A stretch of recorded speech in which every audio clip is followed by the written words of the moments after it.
Good evening, it's Tuesday night, it's 5:45 p.m. and we are live again with the M5 show. My name's Smuggo. Bar Humbug, and I'm Jim. And the M5 goes officially live from now. First and foremost, just going to say a very good evening to my co-host Jim. How you doing, mate? All good, brother. How are you, sir? Yeah, not bad, mate, not bad. Kind of digesting and getting over that Villa defeat. I've got to be honest with you, I've not been a happy chappy all weekend, mate. Yeah, no, I know how you feel, mate. It was felt like something like that was kind of in the works, if I'm being honest. And we've had a lot of conversations in the meanwhile. So hopefully the listeners who understand the show and know that, you know, we're not overly reactionary because we've both been to enough games, but you know, and we're as positive as we are when it's right to be positive. But I think there's just, you know, if people are now a few shows in and listen to us, they'll see that there's a couple of things that we've been earmarking that potentially may become a problem, and a couple of hens have come home to roost in the last 7 days for sure. Yeah, I know. I totally agree. And I know we've had quite a few discussions in our first couple of shows already in terms of what we could maybe potentially see as kind of hazards on the horizon. And it'd be good to kind of digest how you kind of felt how the Brentford game went, and naturally the Aston Villa defeat as well, because obviously I've got a good opinion as well in terms of both games of obviously what I see. But yeah, we'll get into it. Before we start, just want to say a warm welcome to everyone who's live. I just want to say as well, Jim, before we start, mate, last week, absolutely on fire was the show through YouTube. 1.4k views on Tuesday night alone, mate. Amazing. Yeah. You know, and like, you know, for a new show, obviously you've got an established community and everyone in the Arsenal fan base, we cherish, because whether we agree or disagree on where we're at, like, you know, with the club, like, you know, to have such a big listening and so many people kind of, you know, take the information in as we're such in our infancy is just incredible. So, you know, can't thank everyone enough for having us tune into whether it be their radios or X or YouTube, or whether on the way home or whatever. Just make sure everyone travels home safely, or maybe they're starting work somewhere else in another country. But yeah, mate, just amazing the following and the pace it's gathering. It's brilliant. No, definitely. No, totally agree with you. And obviously, we are only at the start of our venture, and obviously, we are hoping that moving forwards, we'll continue to get new viewers onto the show, and obviously participating in our Ask Jim section as well. And we have got that later on as well. And just to remind everyone, in terms of that, Jim's obviously kindly put up a prize over the next 4 weeks that the winner of the Ask Jim question of the day will get put in a draw, and then we'll do that draw at the start of January. And the prize is a ticket to the Emirates to watch an Arsenal game alongside old Smuggsy and Jim themselves.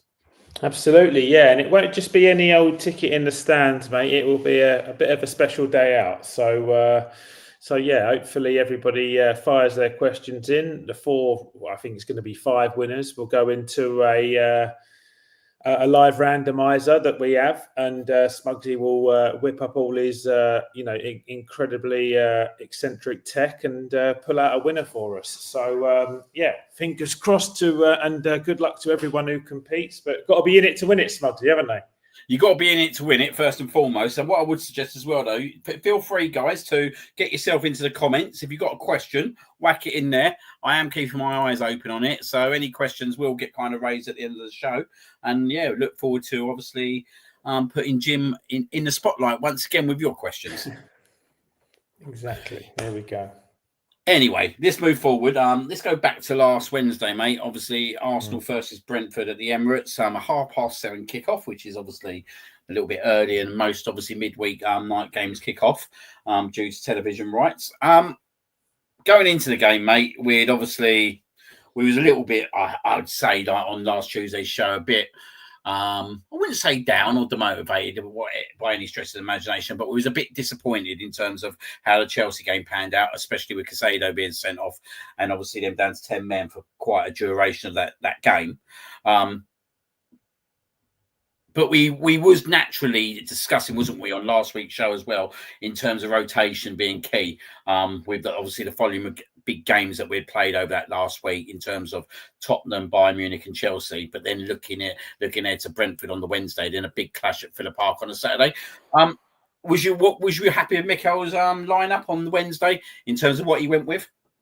Yeah, I mean, all in all, there was a couple of things. I was really happy to see Ben White come in. Anyone who listens to the show knows I'm a pretty solid stout for Ben White, and I think he was rightly the man of the match on the evening, which I'm sure we'll cover off soon. It was good to see Mosquera come in, and because we were continuing to rehab Saliba, and Timber was probably one player we definitely highlighted needed a rest.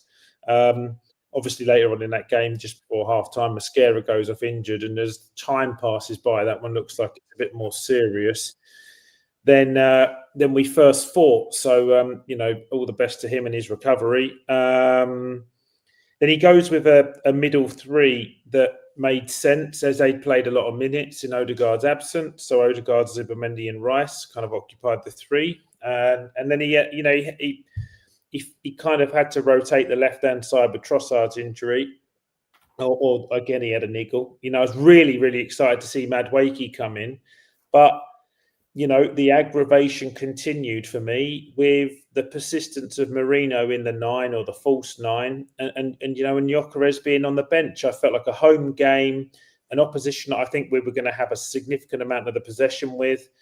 And it was a great game for Gyökeres to kind of come in and play 45, 60 minutes and then be rotated out. And they'd have the option then, if we were really comfortable in the game, for Merino to come on for Rice. And even I think Jesus, if I remember rightly, was on the bench. No, he was. Yes, he was. Yes, he was.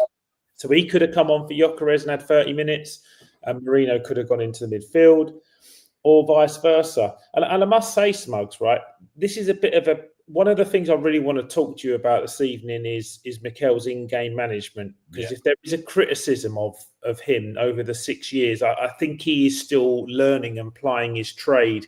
Where someone like Pep or Wenger, Pep, Wenger, Ferguson, Mourinho, all these kind of established managers over the course of time just seem to have, you need reps to kind of get this stuff right. It has felt like something to me that he has struggled with. And I was thinking, all right, well, it's his first job. But then I'd kind of collared that he's managed the Arsenal for 300 games now. That's a fucking a big wallop of time on the touchline,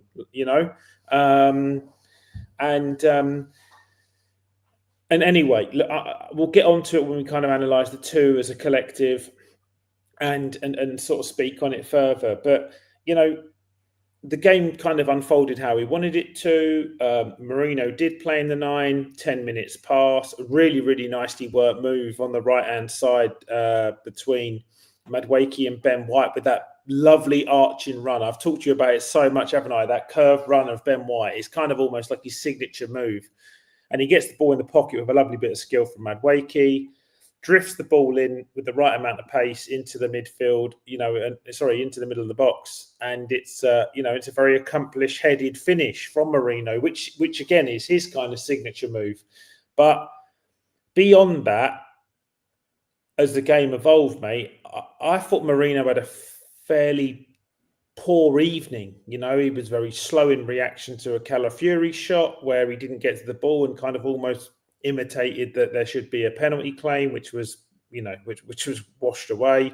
There was one from a Rice shot down to the bottom left hand of Kelleher, which kind of pops back out to him. He gets his feet sort of stuck and jumbled and looks very unlike the instincts of a number 9 to how to react to that, and kind of pops it wide from 5 or 6 yards.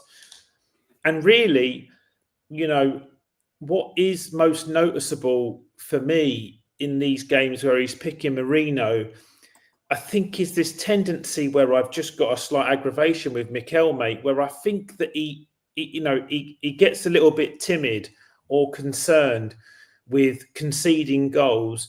And the comfort blanket for him is that Merino can drop into the midfield and give them an extra option in the duel, in the aerial. And he pops in and just kind of convolutes the midfield so we stop other teams playing. And it's sometimes it's against lesser teams like Brentford, and we'll kind of analyse these games, fairly kind of side by side or agnostic, right? But against lesser teams like Brentford, I think we can kind of get by with a solid performance and win them 2-0 at home. When you go away to an Aston Villa, who have won 13 of their last 15 games and are flying, and have got an unbeaten record at home for about 20 odd games, I think I read. Yeah, he was a passenger, mate, on Saturday, Merino. I cannot genuinely remember a single thing that he did in the 9. And when I look at that game, and I've been and watched the Arsenal 350 times, so I feel like I've got a fairly good understanding of football, played an all right standard. Yeah, I watched that game, and I think I just look at the profile of Konsa and Torres, 6'2", 6'4", very similar to the way in which we played against Liverpool. I know Gyökeres played in that game, but like we drift. What we were trying to do against Liverpool was, I know we had no Saka that day, but we tried to put the balls into the box and played the ball in the air. And I would look at the profile of both those centre halves in Konsa and Torres and say, if this is going to be a day out with an aerial duel, like we've had it off here, because if they come and hit us hard and fast through the middle, the way Eze's been playing, and Gyökeres is going to run us on the shoulder, which is going to bring the left winger and Saka into the game, this is going to be a bit of a tough afternoon for us, because Matson's a fullback who wants to get forward. He actually did a really good job against Saka, but we didn't. I felt like we played into all of our Aston Villa's strengths. And yeah, and I said to you, didn't I, when we were chatting the other day, I said, look, I know he's probably played a good bucket full of games, Merino, now in the 9, maybe 15, maybe 20 games in the 9 he's played. I know Gyökeres last season, Havertz was out for a large part of it, plus this year in the last 4 to 6 weeks. I think he's only scored 3 goals on the ground. Great goal against Real Madrid. You mentioned the goal against Leicester, I think, was it, in the second half? Yeah. And he scored one other on the carpet. I can see the goal, I can't place it. But, actually, in 15 to 20 odd games, goals on the carpet, right? 3 is not a brilliant return in 15 to 20 games. And it shows that it is we constantly feel, to me, like we take attacking elements out of our game to shore up our defensive game. And that is a recipe for us struggling to win major honours. Like, we'll always be there and always be in the fight and competing, but you've got to go and beat these teams, like, to get to the points tally that gets you over the line. Like, it's a very fine margin, but it's the finest of most difficult margins to go from bridesmaid to bride. Yeah. And there needs to be something click or something change in that ilk that shows that we're okay to take a bit more risk. We don't mind leaving ourselves exposed in the 4-on-4. Like, we've got enough speed, enough recovery in our team to handle that and let the game open up a little bit, which will help us in turn when we recounter and put our players who can play in possession. And look, I know that's a fairly long-winded, like 8-10 minutes analysis of it, but other than that, the Brentford game was fine. Rice had a pretty solid game. Zubimendi done his work well. Timber did quite well when he came on at centre half for Mascara. I thought Madueke was electric in the first half. Really, really good. I thought when he went off for Saka, it was a bit of a shame. I think Madueke actually deserved to probably play the full game. I thought he created a chance out of nothing for himself with 3 guys around him. Drop shoulder, got a shot away. Just kind of got it a bit out the heel and kind of got it a bit straight at Kelleher. But if he gets that a metre either side of him, it's a phenomenal individual goal. And he was obviously very well involved in the second goal. I thought when Saka come on again, he failed to really grab me with his performance. He took his goal okay, but it was big hand from Kelleher, and he got lucky and he pushed it into the goal. Missed an open goal, Saka, from 5 yards when Calafiori has a shot on target. And he's struggled, I think, since he's come back as well, which we've talked about in previous shows. So look, all in all, it's 3 points. It's a clean sheet. It was solid enough. Oh, mate, as well. Completely forgot to mention this. 1-0 at 20 minutes. As Raya just made save of the season off that Sharda header, because that was a joke. Oh, it was an incredible save, weren't it? That had goal all over it. Do you know what I mean? And like we've seen this with Raya before, haven't we? In games that he can perform at the actual worldies. Like we look at the one from Ollie Watkins at Aston Villa, funnily enough, weren't it? Was it last season? In the 2-0 win. He's got that moment, the capability to pull off like the saves that you actually don't expect the keeper to save. Definitely, yeah. Anyway, mate, so on the Brentford game, in a nutshell, I was really happy with the result. It was a solid enough performance, but again, I didn't feel like any of the cracks that I was a bit concerned about were getting covered up, and we went into Villa from there. But did you see the Brentford game any different to me, mate? Because I know we spoke afterwards, and you were happy enough with the result, but there was still a little bit of hesitation in it. I remember chatting to you in a week. I was happy with it. To be honest, I think at that point with the games thick and fast, I was just happy to get the 3 points. I don't think it was overly convincing whatsoever. I don't think Brentford really put us under a lot of pressure either, if I'm being totally honest. So it obviously wasn't a comfortable 2-0 because we didn't score the second till the 91st minute. And when it's always 1-0, there's always a chance Brentford can get back in the game. So I think from my perception, the performance, I didn't think overly concerned me because I kind of considered the background in terms of the week before that they had. I personally would have liked to seen a little bit more rotation. Personally, I want to get onto the topic of Norgard.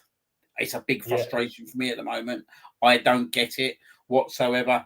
You bring a player into a club who's got Premier League experience, and we haven't seen him at all in the space of the last 2 weeks. And we've had a lot of games, a lot of big games.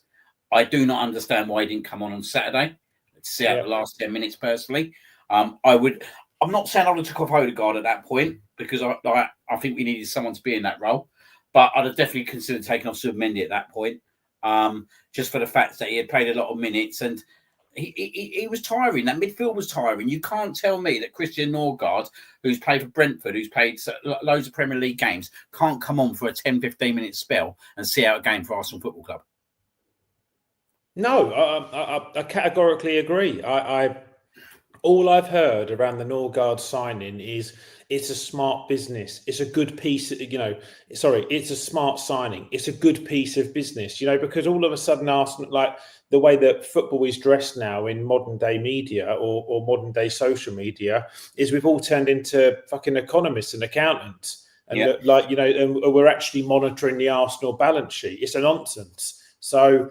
The price tag isn't just everything. It's reflective of the individual's age, their value, and then there's other elements to it, right? As to why maybe it was a good deal or it wasn't a good deal. He occupies a squad seat, which will not be a homegrown player, so it's an overseas player's position within the squad taken out. He will still be on £60,000 to £80,000 a week. So it's a £4 million club commitment per year. So far, we've paid this guy maybe £1 million. He hasn't kicked a ball for us, right? And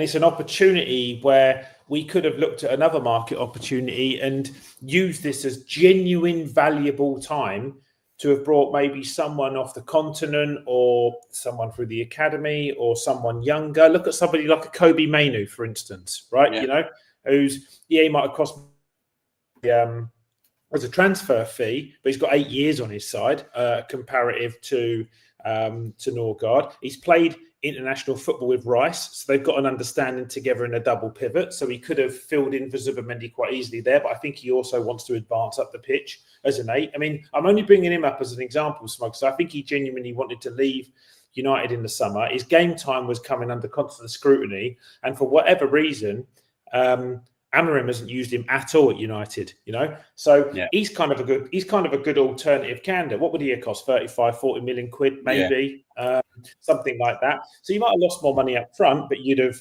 amortized that over, if you want me to be an economist, you'd amortize that over 3-4 years anyway in regards to a payment structure. We pay Brentford all of Norgard's money up front.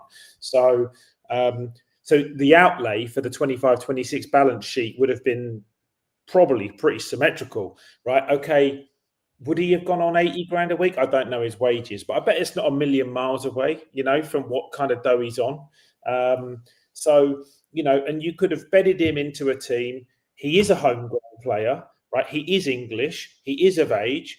And he could have then said, yeah, I can rotate in and out and X, Y, and Z, and probably come in and put us under, put the two midfielders under, with a fresh impetus of life, a significant amount of strain in training by trying hard, because he would want to put himself in the shop window to be able to partner Rice in the World Cup. Because Rice has got to play. Rice is obviously going to be the number one choice there. And Mainu has probably been the sacrificial lamb in the England setup to open the door to Elliot Anderson, because it was Mainu's shirt a year ago. So, look, I've just thought of that off the top of my head with somebody with better football knowledge as an alternative to a Norgard. But I don't understand it, Smugs. I really don't. Norgard came in to replace Jorginho, I guess, right? Zubimendi came in to replace Thomas Partey, or vice versa, or either way as you will.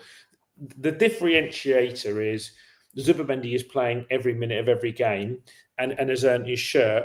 But Jorginho featured in all games where we were trying to shut stuff down. He captained the side in the Champions League, when we had kind of dead rubbers or easier games or home games, and in League Cup matches. Norgard was a Premier League captain, and he don't get a kick, mate. So I don't really understand what's happened in the scouting process to now. I know he had a bit of a niggly injury, but they never told us what it was at the start. And he looked, to be fair, Smugs, don't know if you watched them. They've just come back to me. The pre-season tour that we went to in Asia, he looked quite solid in those games. He didn't look out of place or anything like that. So I don't know what it is, mate, honestly. But again, you've just highlighted something that I brought up in my kind of 10-minute rant, which was I fear for the bloke with his in-game management, because, everyone keeps saying that. My counter or debating argument with the fans about why is everyone getting on top of Arsenal? Why? We're top of the league, we're top of the Champions League, we're the best team in the land. We're X, Y, and Z. Yeah, but you have to understand trends, right, and the way in which things are working. And at the moment, things are subtly working against us, and we are in downtrend because we've dropped points quite a lot in the last few games. We dropped points at Sunderland, we dropped points at Chelsea, we dropped points at the weekend at Villa, and all we've had in between that is a Brentford win, right? So, there's an argument to say that we're in a bit of a downtrend, and we need to snap out of it. And in game, and then people kind of rely on no one's had more injuries than us, blah, et cetera, et cetera. Well, if you rotate players, rest players properly, actually trust your squad, you are going to reduce the chance of injuries, right? It's kind of common sense. So, and there are elements of that where Arteta has to feel the blame for it. He started Saliba, mate, against Liverpool. He come off after 3 minutes after getting blown up in the warm-up. What the fuck was that? Who does that? So... Yeah. And now we're sitting there and Rice is nursing a calf. It's a muscle injury, right? But he's played through it. I think he's rested for Wednesday because he's not trained today. Timber is the most obvious next one that's going to go. He had a year out with a serious ACL injury. He plays every game. Ben White has sat on the bench for about 20 games before he got a rest. You telling me that when we're 2-0 up and we're cruising in those run of clean sheets that Ben White can't do a job for half an hour? Look at the standard he's played in the last 2 games. He was our best player against Brentford by a mile. I'd argue that he was amongst the 2 players that deserved their wages on Saturday.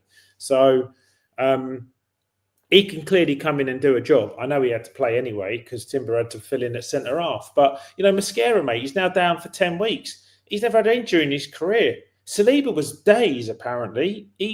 I thought he was going to play against Villa. I definitely thought he was going to play against Bruges. He's still not training. What's gone on there? Because players don't come back quickly either, mate. They're gone for ages. And we still haven't seen Gyökeres play more than 25 minutes. Well, he played 45 minutes against Villa, but he'd been back ages. Now it's like he's got a broken finger. Well, I don't know if it's fashion or not, but these players play with these strapped up wrists all the time. So they must be. Someone needs to teach them how to open doors or something, because I don't know how often these guys get wrist or finger injuries. But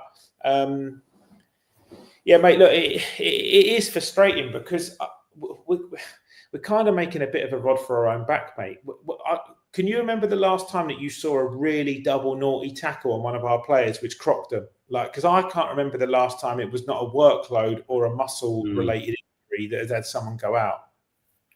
Yeah, I've got to be honest. I see trends of what Mikel does, and it's run over the years. Do you know what I mean? But this is your squad now. Do you know what I mean? This is not no one else's squad. This is your squad. This is your set of players. Do you know what I mean?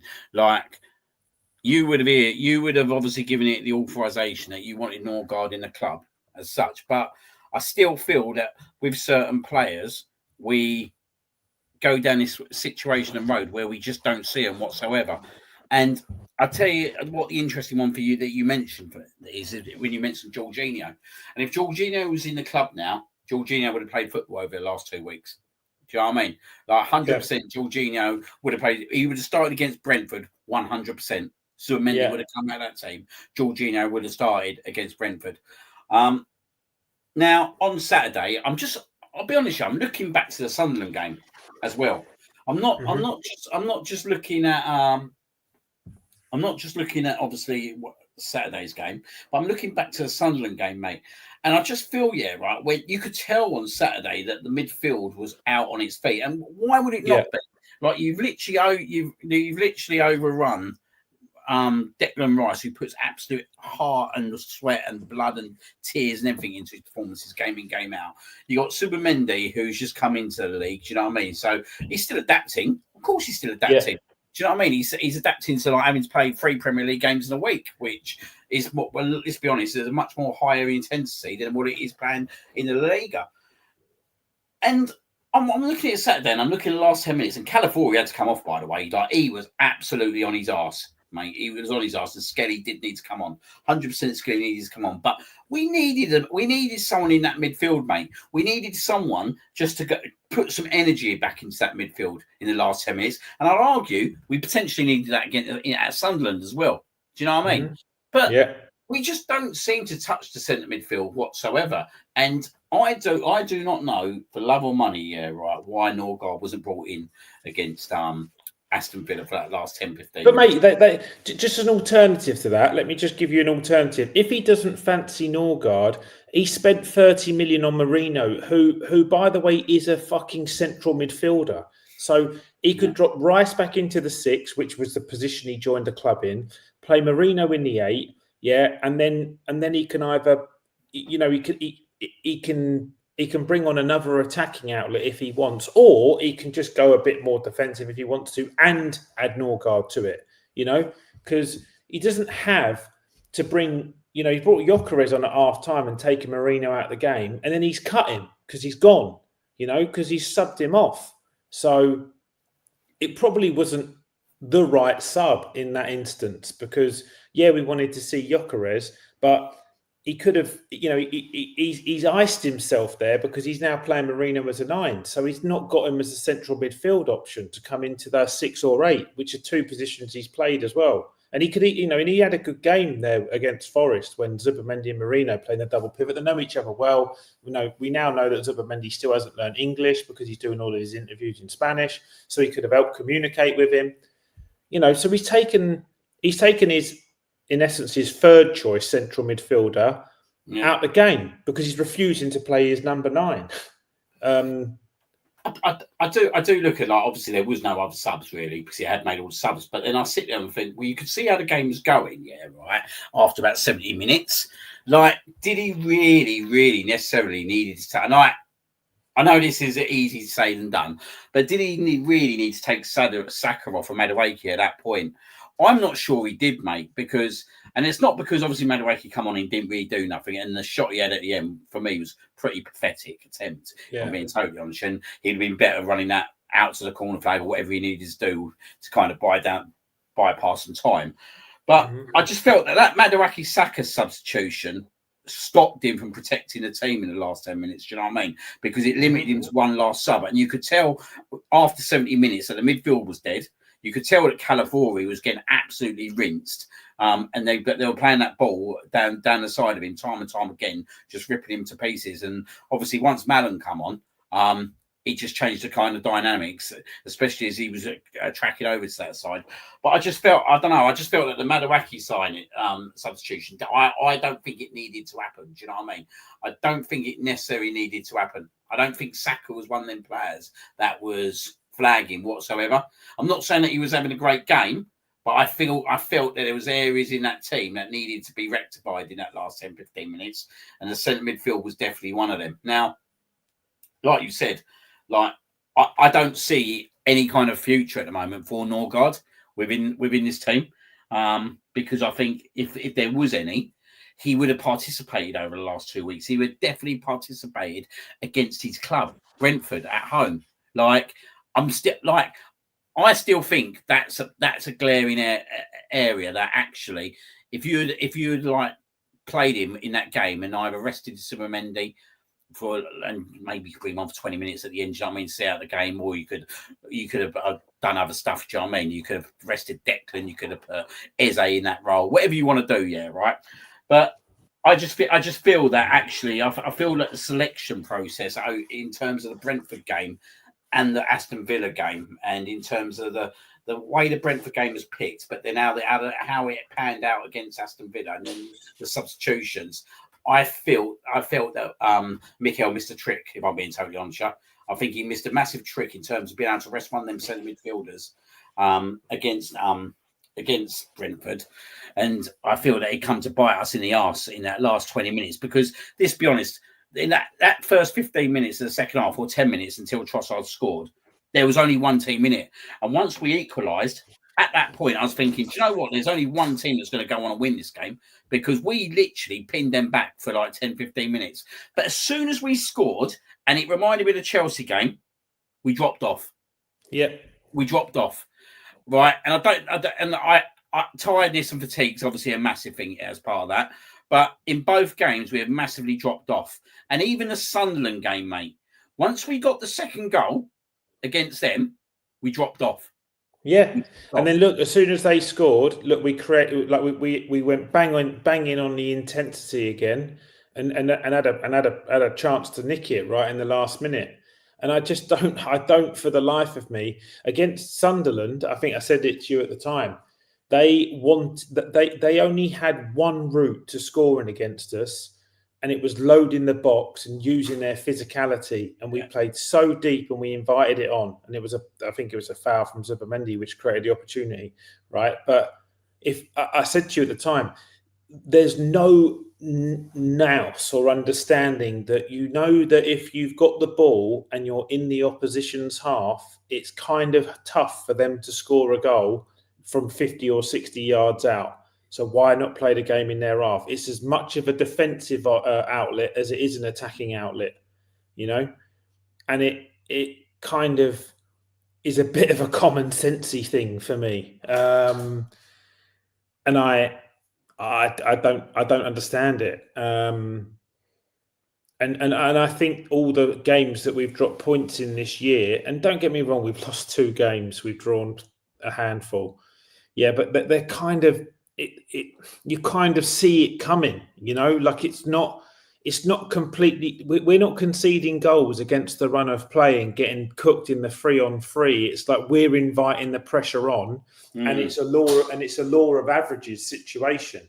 The only game we've conceded a goal kind of against the run of play was the breakaway goal City scored against us, which was just a bit of genius from Haaland. But you kind of expect that. He's the best striker or one of two best strikers on the planet. So, you know, those things can happen. But we don't, every other time, we've invited the pressure on. We did it against Chelsea. We did it in the last 5 minutes against Sunderland. Last 10 minutes against Sunderland, mate, we were 2-1 up. You're absolutely right. We just let them come after us. Then Trossard scores the equaliser after us basically battering them for 10 minutes at half time. And then the minute he scores the equaliser, they just turn, you know, they simmer the engine down or go down the gears. And we just, you know, it's like, no, just do this for another 10 minutes. Once you get to 2-1 or something like that, or even go and get to 3-1, they'll just turn the engine off because they're like, oh, we're out of this game, right? Like, we'll go into retreat mode ourselves. If you always leave it where it's a 1-goal advantage, yeah, they will always think they've got a sniff and there's something to play for. Like, remember Leeds, mate, where we just battered them, or Forest. Like, Forest didn't do anything after 50 minutes because we were 2-3-0 up after 50 minutes. Leeds did nothing after 50 minutes because we was 3-0 up. Like, that's how you go and basically get another team to turn their engine off as well, because they're like, all right, we're playing for nothing. And you just see the clock down. One of my other frustrations is, and obviously you brought it up already, like in terms of Gyökeres, and I'm just going to go back to Gyökeres' last game against Burnley, which obviously me and you were having a discussion about via text during that game, in terms of that was his best half of football, and then he gets injured. So, and this is what really frustrates me with the social media fan, that absolutely everyone's forgot about that performance. Yeah. In terms of social media, and actually now it's Gyökeres can't do this. He's not capable of doing it into league. But wait a minute, the last game we see him play for that 45 minutes was the best half of football he played. He absolutely was the best player by a country mile on that pitch on that day, and he went off injured. Like, it's yet again, I'm scratching my brain in terms of, okay, fair enough, yeah, right, he got injured, Marino come in. Do you know what I mean? I totally understand. We're waiting for Gyökeres to get back to full fitness, but to see him sit on the bench at Chelsea, then at Brentford, and then we go to Aston Villa after Marino yet again has played like so many minutes within that last 2 weeks and not get a start. Yet again, I'm scratching my brain. I'm listening to the social media fan sitting there going, yeah, he's not good enough, this and that. But I'm like, he's not being given the opportunity, if I were being totally honest with you. His last game that he got selected for, that he started for Arsenal Football Club, was his best performance. Okay, it was his absolute best performance. We need to start looking at as well, yeah, right, in terms of what actual supply is he getting?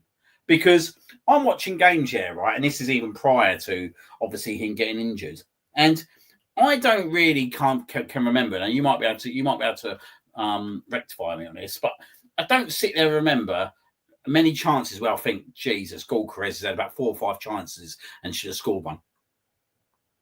I'm scratching my head to think about 2 chances.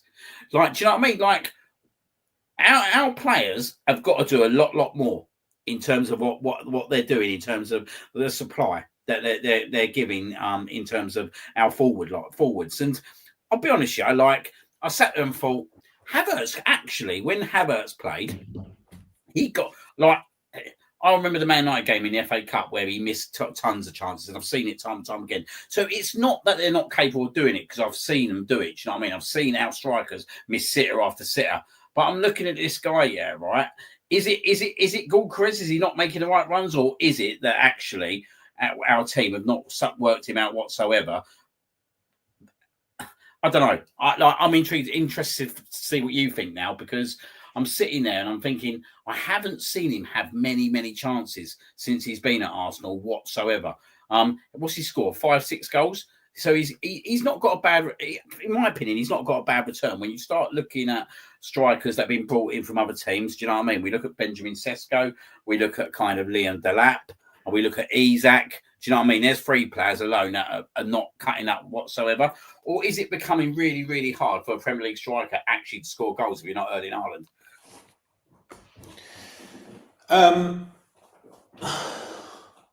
I mean, look, one thing I'll take you back to about that point about defending as well, and the job that Gyökeres does that no one gives any kudos for, right? The 6 games before, including the Burnley game that he goes off injured prior to that, yeah, Gyökeres started every single one of those games and played the vast majority of all the minutes in them, yeah, right? We conceded 2 goals in the 6 games. We scored 1 goal. We conceded 1 goal against Newcastle and we conceded 1 goal against City. Yeah. In the 6 games that Mourinho has just started in the 9, we've conceded 6 goals. So we've conceded 4 more goals. Yeah. Yeah. So, we we only kept a clean sheet against Brentford. So actually, the most recent data that you can grab is that defensively, we're a better team with Gyökeres in it. Yeah, because he and that's important actually, because I think a lot of the stuff that he doesn't get any credit for in both boxes. The amount of work he does in the high press, how he suffocates the 2 centre halves, the opportunities he gives Rice, which he's a demon at, because they're trying to play the ball quickly to win the duel and turn the ball over in midfield. It happens a lot more regularly, and actually that's a really interesting stat, because that's a goal difference of 4. Yeah, and we haven't. Aston Villa's the hardest of the 6 games that Mourinho's had to play. We conceded against Spurs, which is a stupid goal to concede. Yeah, but that was Spurs at home, and they were in a bit of a bad moment. Conceded 2 against Villa, 2 against Sunderland, and there was 1 against Chelsea, and there's your 6. But and there was another 1-1 as well. What was the other draw, Smugs? 1-1. Who else we draw 1-1 with? Sunderland and Chelsea. Chelsea, yeah, there you go. Yeah, so don't get me wrong. He's had a hatful of tough games, but still. So look, I don't think there has been the only clear-cut chance I can think of there being 2 that Gyökeres has had that he's not converted. There was one where the ball drops to him in the Leeds game, and he snatches at it on the turn when he could have taken a shot and just passed the ball into the net. Yeah, and he probably should have scored. He definitely should have hit the target. And the other one was where Zubimendi played that disgusting pass and flicked the ball through to him, and he batters both the defenders out of the way, and he gets there on the run against Atletico Madrid, and he tries to lob the keeper, and Oblak just gets a hand to it. So he gets a shot away on target in that circumstance. Maybe he scores there. And then the other one would probably be the away game in the Champions League with the diving header, where he's kind of, that's a genuine half chance where he just gets the ball past the post, and he should maybe do better. But other than that, I actually think the chances that have been created for him, he's generally converted them, that are like where he's in goal scoring positions, and he is in the right places normally to score the goals. I think he comes on and scores against Chelsea if Timber don't get in the way. It's like on his head, it's a free header, the keeper's in no man's land, you just get that on target, it's a goal. So his instincts as a striker, from the small selection of information that we've got, show me that he will score goals if he gets service. Whether it's Eze, whether it's Ødegaard, whether it's Saka or Madueke on the right, and probably more predominantly, we've now realised that Trossard's the first choice left winger if he starts. Yeah, they're not finding ways still to put him into the positions where he can run in behind. But others are prospering. Someone like Saka has had to wait a couple of years to get way more time in the one-on-one with his fullback. It's just this year he's not been that good with it. Like in years gone by where he's had a scenario where he's one-on-one with his fullback, he's incredibly clinical and he's a top player. He's just not.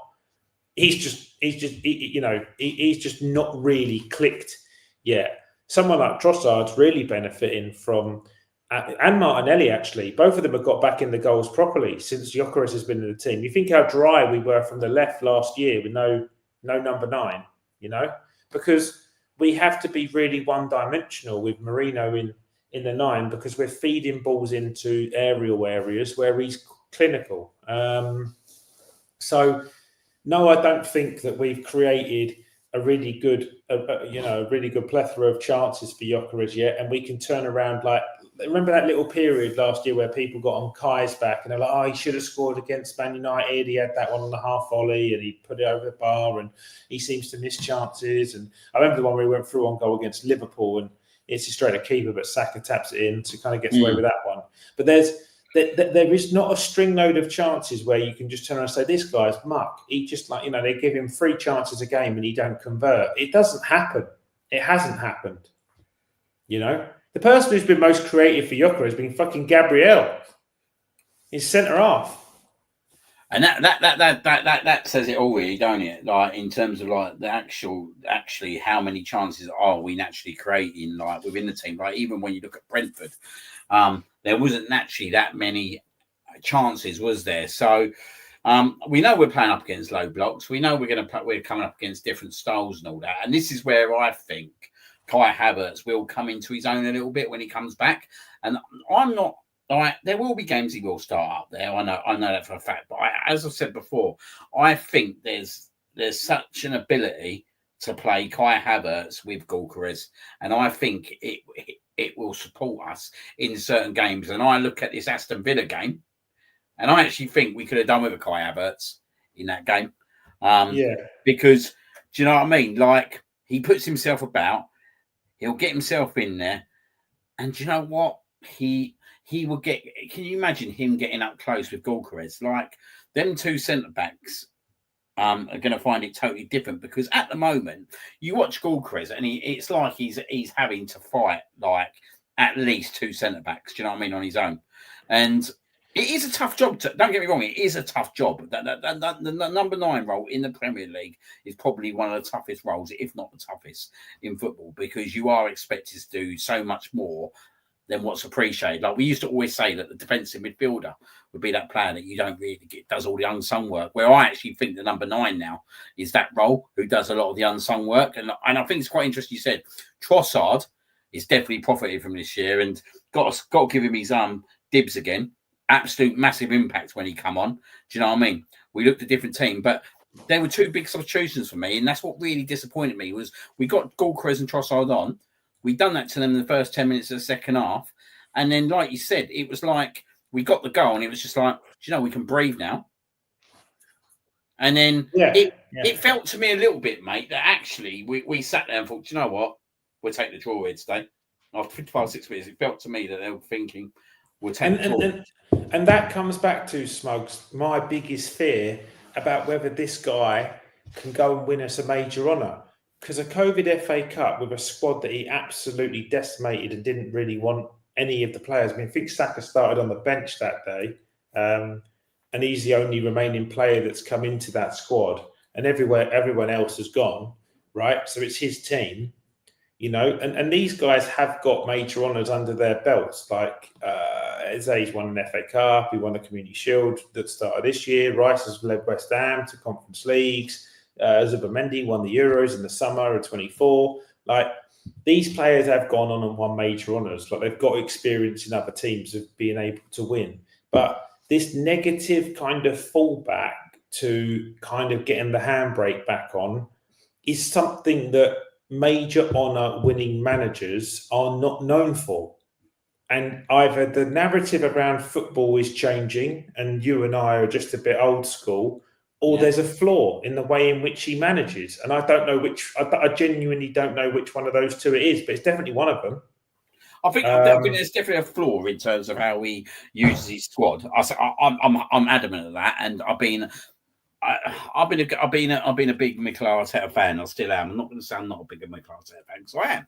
I think the job that he's done has been superb. But, and there is a but, I do feel that there has been a massive flaw over the years where, and I always felt before, and I think I'm right, that I felt he didn't use the bench before because it was a bit of a dig at the board. Do you know what I mean? Like, I don't trust none of these. But like you look, said, you know, this is his on squad that now. on that point, though, you know, Smugs, City are 2 points behind us, and we still have to go to the Etihad. So that is technically a home advantage. So I don't know whether that's worth a point or whether it's worth 3 to them or whether we can go there and win. We've done all right there before. You know, Villa are 3 points behind us.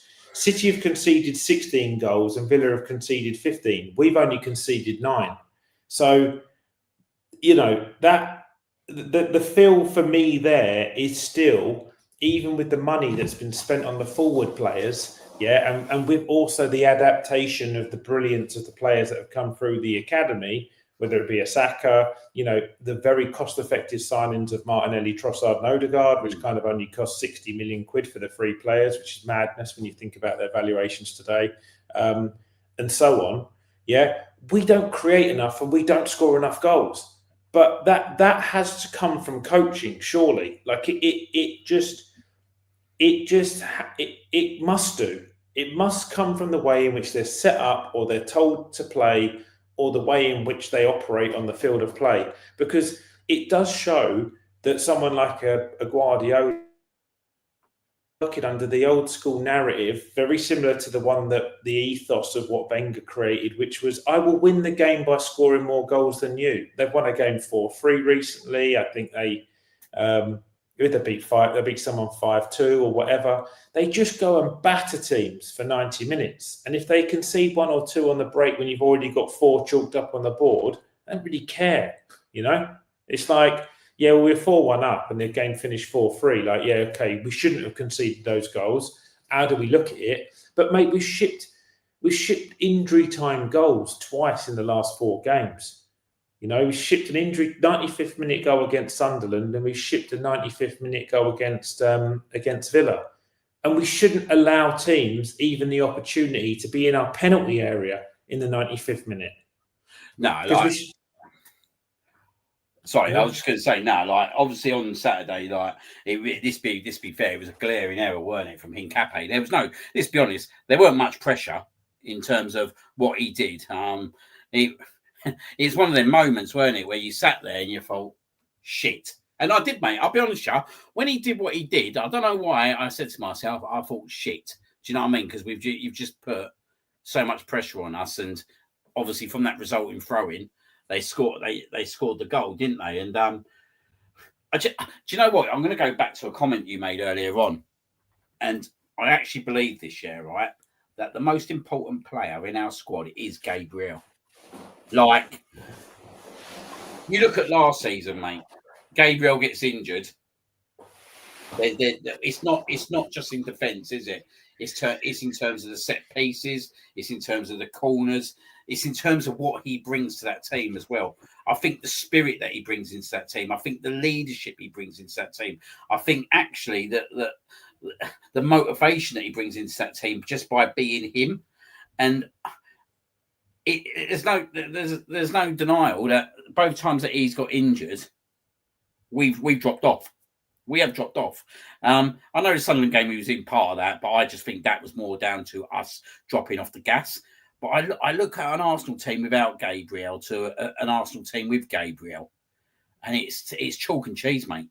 It's chalk and cheese. Like, I think the geezer is so invaluable to us, and I hope we can get him back this side of Christmas, if I'm being totally honest. I think Saliba will do a job, obviously, against Wolves. Why shouldn't he be able to do a job as long as he's fit? I look at the Everton game, and as I said to you earlier on, I sit there and listen to everyone going, well, we played at Anfield now. We played at Stamford Bridge. We've played at Villa Park. We've played Man City at home. Do you know what I mean? We played at St James's Park. We've got rid of all the old games. Mate, that Everton game's going to be as tough as it comes. Like, we're going to Everton at 8 o'clock on a Saturday night with 60,000 Scousers all pissed out of their head, yeah, right? They're going to make a bloody wall of noise. It's going to be another Sunderland game. It's going to be exactly like Sunderland. Do you know what I mean? But we need to get the 3 points against Everton. But I don't buy this narrative that we played our hardest games. Going away in the Premier League is tough. Every ground's tough. Do you know what I mean? Okay, there might be 1 or 2 grounds at the moment you think, yeah, we should win there, like Burnley. Do you know what I mean? We'll go to Wolves at the moment. You'd expect us to win that. But you look at Liverpool at Ellen Road, yeah, right, with their fan base. Do you know what I mean? Like, it's not an easy game away from home. So yeah, we have played some big clubs away from home, but we've still got another 8 or 9 really tough away games. Do you know what I mean? Like Bournemouth just after Christmas. We know what happened there last year. Do you know what I mean? Like Yeah, fixtures going into the new year, like Aston Villa and Brighton at home. We didn't win both them games at home last year. So like all these games are hard. Do you know what I mean? You can't rest on your laurels, and you certainly can't sit there and think, yeah, we played a lot of our hardest games at the moment. That is not the way to think in my eyes. Like the thing is that we just got to take one game at a time. We need to get back into winning ways. Obviously, tomorrow's going to be a bit of a rotation. I still expect us to win in Brugge, if I'm being totally honest. If not, but Saturday, get a comprehensive win at Wolves. Do you know what I mean? We've got to get a win at Wolves and be comprehensive because they're not that good this year. And anything but a comprehensive win will only bring more sparks from the obviously rival fan bases, media, etc., etc. But in my eyes, mate, I don't know. Like I'm going to say again, we need Gabriel back in that team. And just on that, because it's a really interesting one, and I'm just going to ask you a question here, and it's a bit of a rhetorical question, but yeah, and a cat amongst the pigeons. But under Emery, Emery was the one who kind of within his time in Arsenal scouted Saliba and brought Saliba to the club. He's a Saliba player. Yeah, he found him in League Two, and then Ligue 1, and then then we managed to sign him ahead of Spurs. He also found Guendouzi, who's I know he didn't really. The masses at Arsenal didn't really take to him, but he's gone on and had a pretty good career afterwards. We signed Gabriel 6 months after Emery left, and he was 22 years old, and he was playing for Lille in France. Arteta came straight from being Guardiola's assistant manager, but was specialising on one-on-one player treatment within the squad. So I can't imagine he was doing a significant amount of technical information on other leagues or player recruitment. Do you think Gabriel actually is an Arteta signing, or because we hear all these rumours now that the scouting teams work on these players for like 12 to 18 months before they even buy them and collect data? Is he another player actually that Emery identified, and he wasn't, Arteta's guy, but he was one of the first players he bought in his first summer transfer window after taking us over. So, because Saliba's been such a success, and no one knew about this kid, and then Gabriel, we signed this Brazilian big lump from Lille or whatever, and look, I just throw it out there. I just wonder, I just ponder, but. He's a massive loss for us because we built a team around Nikola Jova who has been so effective in the way in which we've scored goals, and we've had little glimpses of where we've been really good in open play, like the game against Spurs. It was just glorious to watch that day, but we ain't built on that and gone and played that football again since. It's been quite lethargic and flat, and I actually think that as the season go on, I think I mentioned this to you when we were chatting a day or two ago, that I think as you get into like a halfway stage in a season, as we're approaching it, I think we've become quite easy to work out, and because we look quite one-dimensional. Because we're really, really heavily coached, and you only got to see Mikel on the touchline to kind of see how he always wants people in particular areas of the pitch, or their positioning, or the way in which they occupy space, or what they're supposed to be doing. And there's no invention or ingenuity or flair. There's not the player that Eze was at Crystal Palace, mate. He has not resembled that. Really, the only game he's resembled that in was where he had a true free role, was the Spurs game, and he scored a hat-trick. He's not looked like the same player in any other games, really. No, I do think with Eze a little bit. Look, you know me, I'm a massive Eze fan. I do think there's been a big he's had to adapt to Arsenal, because I watch Palace games, and do you know what I mean? Like, surprisingly, like when you think of Palace in the past, when they had Elise, Saha, and Eze, you would expect a lot more teams to play a bit more of a lower block against them. But they didn't, did they? Yeah. Because they were more confident that they can, that with what the tools they got, they would beat Palace. And I think that suited the likes of Elise, Eze, and Zaha, who were absolutely fantastic. You're probably looking at three of their best ever players that have played for the club. Well, I think he's had to adapt a bit. Now, I look at Saturday, for example, with Eze, and he didn't cover himself in glory. You have to be honest, you know what I mean? Especially the goal. Like, I know Calafiori's been dragged out of position, but he still needs to track that runner, and he needs to do a lot better. But I also felt that we didn't, yet again, we didn't play to his strengths either. Do you know what I mean? In that first half, and actually, if Saka had not been offside yet, right, Eze would have actually scored in that first half, which I think everyone's kind of forgotten about because there was nothing else that happened for him in that first half. Yeah. I think it's hard for Eze, isn't it? Like, he's come into a team that Odegaard's not there. He's played in the attacking midfield role. He had an incredible moment against Tottenham with the hat-trick. He got the winner against Palace. I thought he was pretty poor that day, to be frankly honest here. But he's had some incredible moments, like the assist for Man City for Martinelli, this talk about the world-class assist against Bayern Munich for Martinelli again. Has shown his worth. And yet again, you listen to the social media fan, and they're slating him. You're like, actually, Eze's done a lot more than a lot of other players, in my opinion, this season to influence games and to impact games. He had a really solid game against Forest where he got the assist for Gyökeres's goal. And that was a brilliant assist from the left wing as well. I'd arguably say, mate, he's been more effective than Saka. Yeah, definitely. I'd arguably say he's been more effective than Saka this year. Do you know what I mean? And do you know what? I'm happy that we're top of the league and Saka's not playing well, because usually in the past year, right, we needed Saka to play out of his skin. Do you know what I mean? But this Saka this season is a totally different Saka to the Saka we've seen in past seasons. And I'm hoping over the next few weeks, with a continuity of the team, and we get the centre backs back, that we can get to see the best side of Saka. But when people sit there and say that actually Eze is a waste of money, Eze is this, Eze is that, I think Eze has done pretty well coming into this team and doing what he's done. Yeah, it's not totally there yet. But if you had watched him at Palace, he was like this at Palace as well. He'd have his games. But what I can tell you about Eze, right, is, and as he proved against Tottenham, he has his world-class moments. He will determine games. He will trigger games. He will be a maverick, a match winner. He will be that player. But my concern for him at the moment is that Trossard's playing really, really well, and he rightly deserves that left wing spot.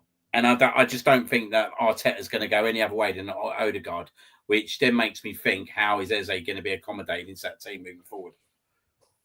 Well, because what they should do is pick the right games where they can have the rotation in the side and rest the right players, and you don't actually need to play, like Wolves, for instance. You don't need to play Zubimendi and Rice. Like, one of them can sit in the 6, and Eze and Odegaard can both play in the 8s, because that's a home game that Wolves have just got trolloped by United 4-1 at home, you know? And United are hardly covering themselves in glory this year. Don't get me wrong, they're better than they were last year, but they're not a force to be reckoned with, and they're going to stuck 4 on them. So why do you need to play Zubimendi and Rice in that game at home against Wolves? Go with Eze and Odegaard, and then have a front 3 of Trossard, Martinelli, Madueke on the left, and Saka on the right, and Gyökeres, right? And go and just batter them 6-0.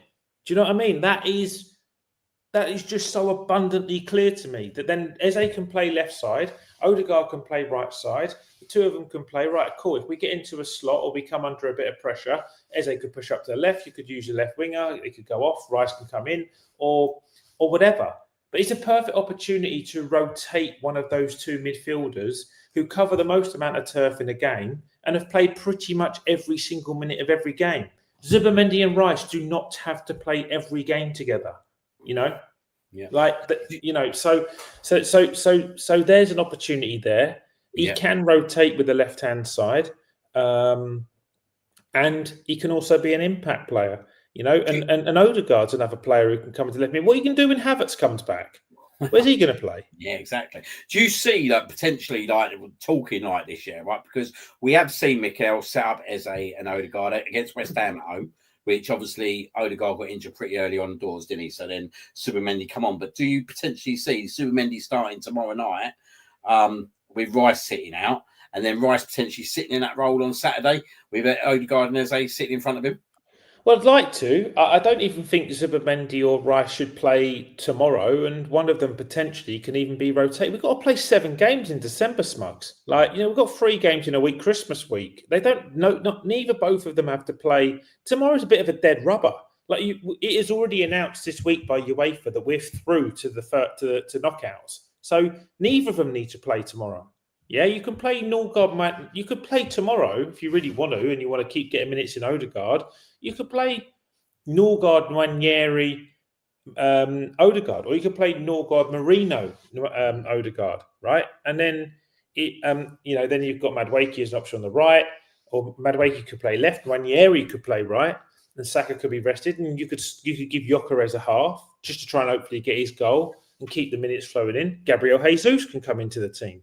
Right, so you might as well play Calafiori tomorrow because he can't play Saturday because he's suspended. So that gives you one option there.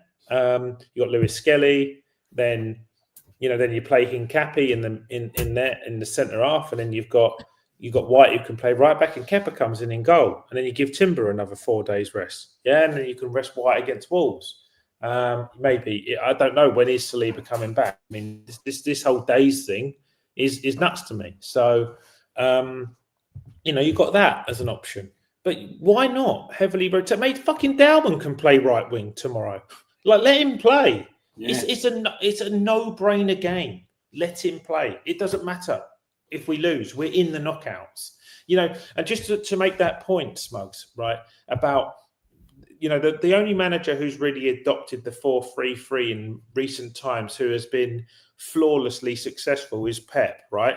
He has never played with 2 six-minded midfielders in a 3.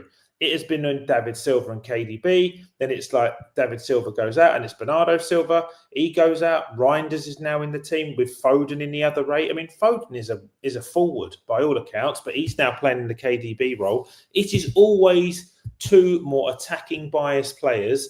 And in the current version of the game, they have to do their defensive duties. It is what retired Mesut Ozil earlier than it should have. Yeah, because he didn't have the dual element to his game. He definitely had the kilometres in his legs, but he didn't go and put his foot in the tackle. Yeah, which kind of cut his career short.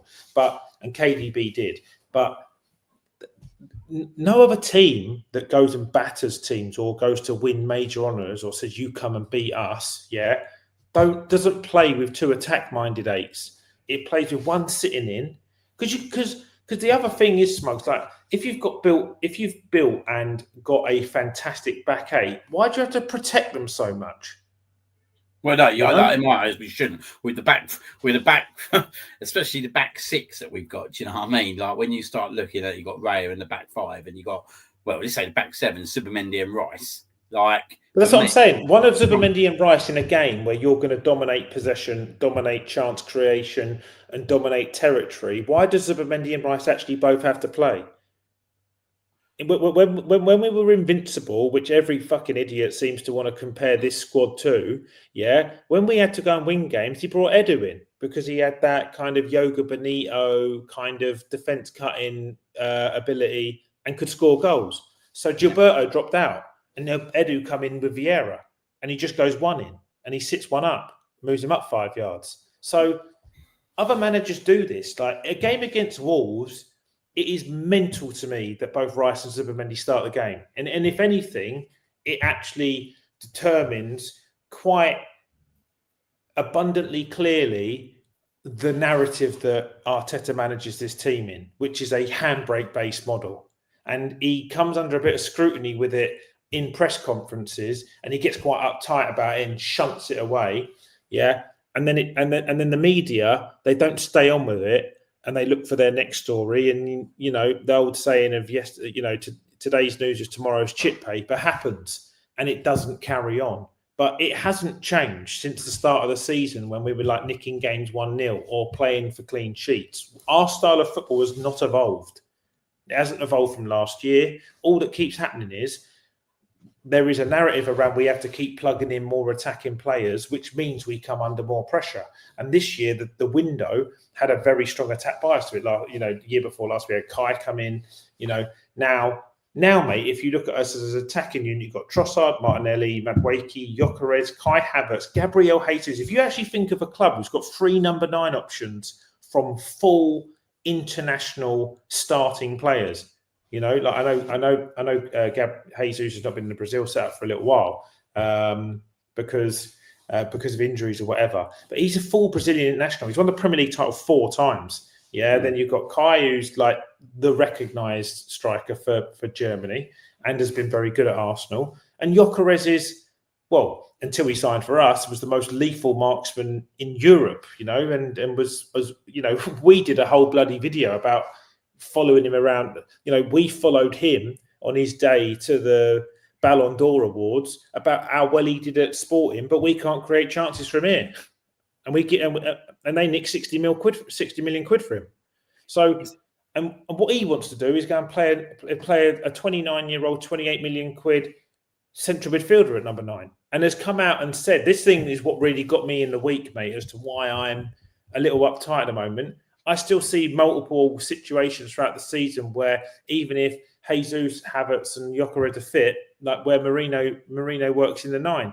And that, for me, is not because of his goal-scoring ability. It's because he can settle into midfield and congest the opposition and doesn't allow them to score. Do you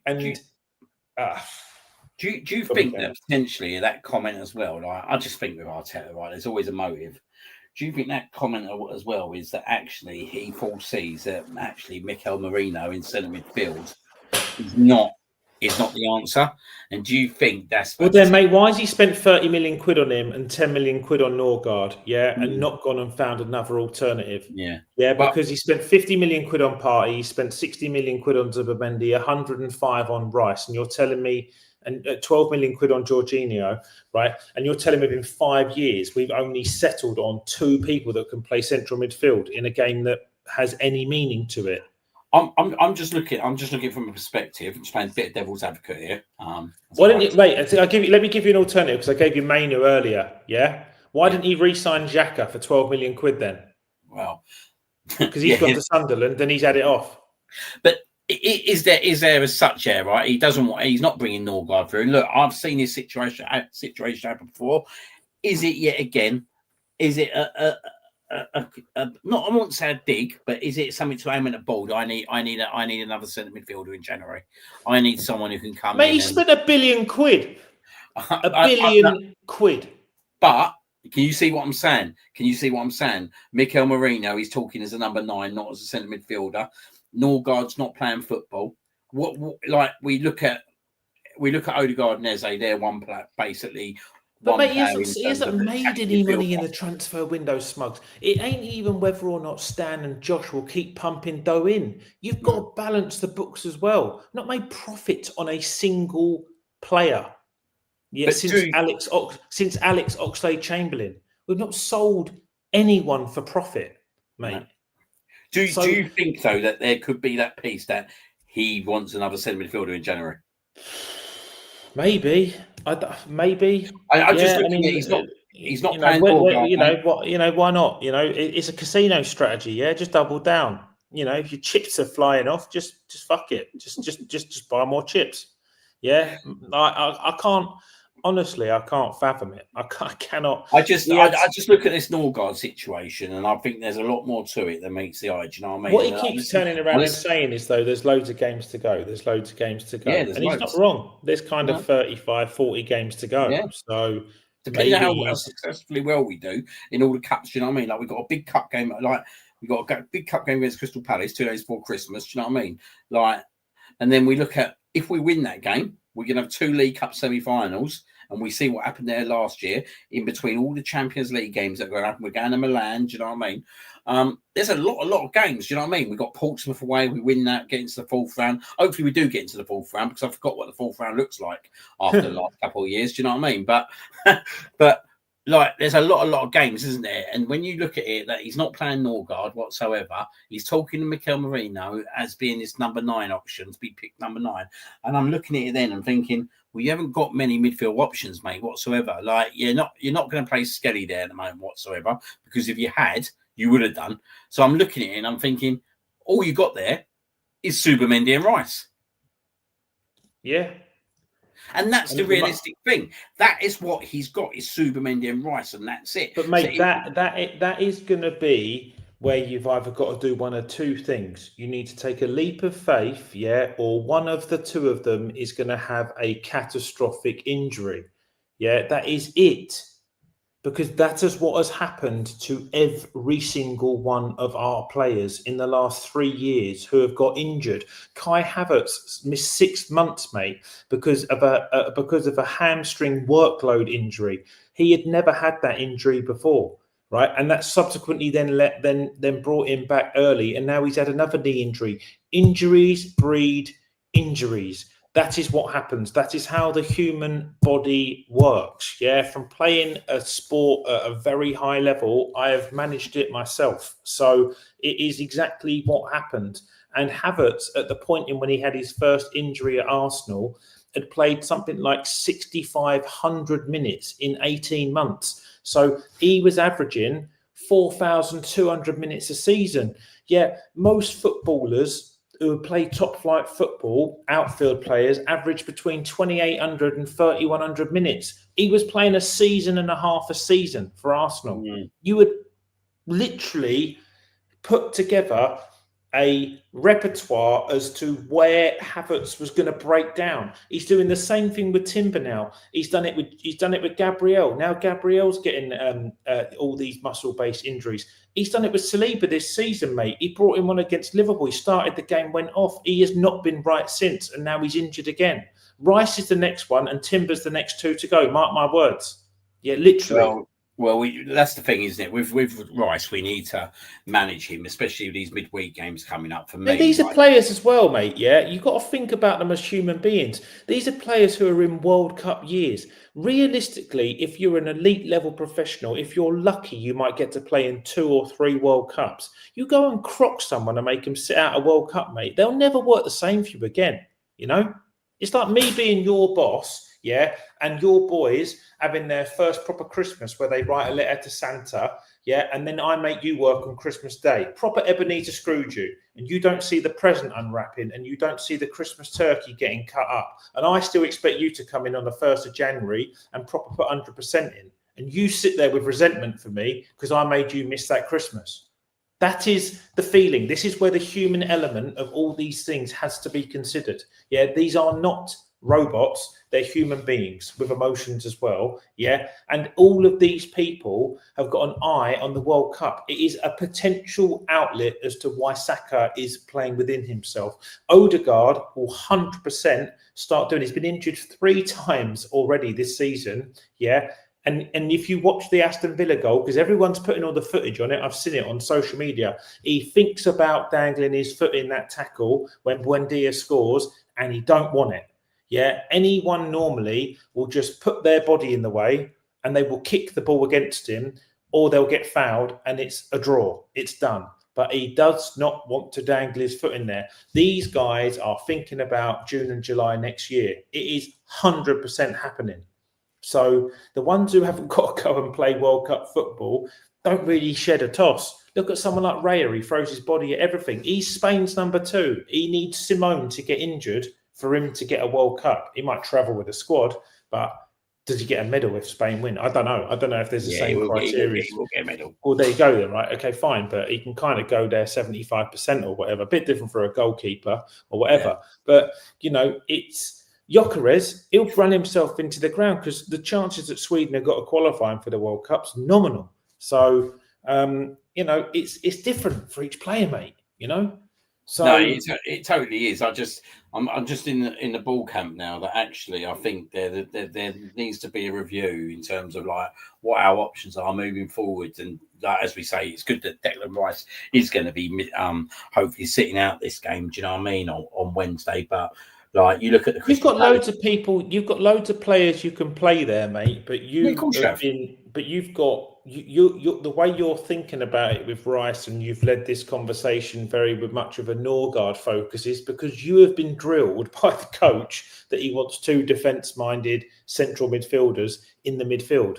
When you've got Nwaneri, Eze, Odegaard, Havertz, Dowman, like loads of attack-minded, flair-based players that are all actually naturally central midfield players. Yeah, but no one's thinking about sticking them in there because we don't play with 1 and 2, we play with 2 and 1. But there's the other thing, isn't there? Nwaneri, do you know what I mean? Like, we'll probably see him tomorrow. But do you think that he potentially could go out on loan in January? Because no, absolutely not. We can't keep people fit. Yeah, so we've got issues at left back now because Lewis Skelly had an amazing 6 months when he came in, which he probably did purely on adrenaline. When we were only really chasing the Champions League, we were a bit out of the Premier League. Now it matters. He's playing a little bit scarce, and he's considering himself. Why'd you let Kieran Tierney go out to Celtic? He's been mustard since he's gone and played every 3 days. And he scored the winner that got Scotland into the World Cup. So, there's another player that we've completely mismanaged at Arsenal, Kieran Tierney. And many used to think he was our best left back. So he could have been an option.